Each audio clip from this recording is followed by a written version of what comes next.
Good day, Hoosier Nation. I'm IDS men's basketball columnist Evan Hoofer, joined alongside by my fellow Raiders Alden Woods and Sam Bassheisen. Sam Bassheisen. Name's hard. Get it right sometime. We're here recapping the 87-79 IU victory against University of North Carolina at Greensboro, a team that's not very good. They're 1-5 on the year. They have yet to beat a Division I team, and IU outscored them 50-34 in the first half, but they got outscored in the second half. Sam. They did. It's kind of been a trend of IU teams the last two games being the upset, and today Indiana's kind of fell apart in the second half a little bit. Okay, not fell apart. We don't like the word fell apart. I used it again. Tom Crean didn't like that. He corrected me when I said fell apart. But they didn't play as well in the second half as they did the first half. And Crean was blaming mostly all night the scouting report, or not the scouting report, but not executing. Execution of the scouting. Execution, buzzword everywhere in sports. But yeah, Crean and the players, Colin Hartman specifically, were just talking about how, you know, they knew what they had to do. They were told, hey, you have to do these certain things against certain players, but then they just weren't able to do that. And as that happened, UNC-Greensboro, they got hot from beyond the arc. I think they were really good from three. They were, 14 of 20, 14 of 23 from beyond the arc. They're super good. Super good from beyond the arc. I think I heard the press room it's the most threes an opposing team has ever made in some ball. Yeah, and that kind of closed it in. Yeah, Indiana was scoring in the second half, but then we were trading twos and threes, a lead that was as high as 22 with 19 and a half minutes left. Got to as low as 6 in the closing minutes, but then IU went to the free throw line. James Blackmon was there. He hasn't missed from the free throw line very much. And it was the ball game. It's a 7-point game. Yeah, kind of an ugly win, but a win nonetheless. 8-point yeah, nice job, Sam.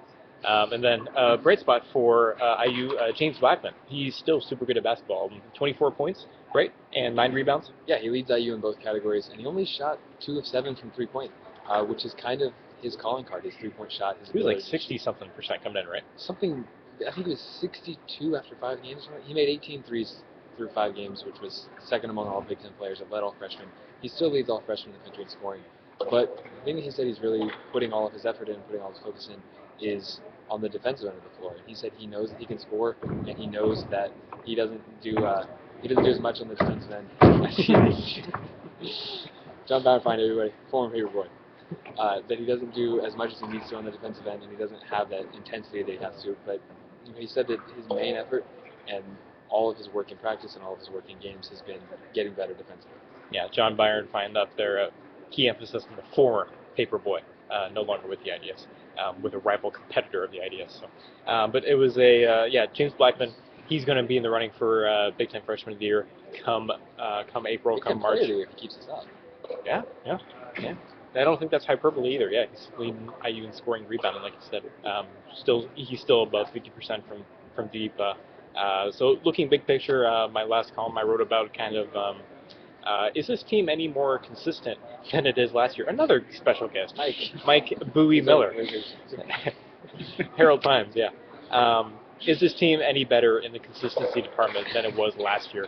Because you look at you look at last year, they beat all these ranked teams, and then they just struggled against teams like Northwestern and Penn State, and they got beaten by Nebraska twice, beat by Illinois twice. So is this team any better than it was last year in terms of consistency?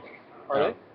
You should read my column on idsnews.com. That's why we're making this video. No, the video is a teaser for the online No, it's stuff. not. We just explained what happened. I just explained my entire story, and so did Alden. What happened? What are they better or are they worse, Evan? Dude, you have to find out. They're the same. Nobody likes They're it. the same. Okay. Yeah, spoiler. That's Yeah. anticlimactic. Sorry. Yeah, I'm really good at my job.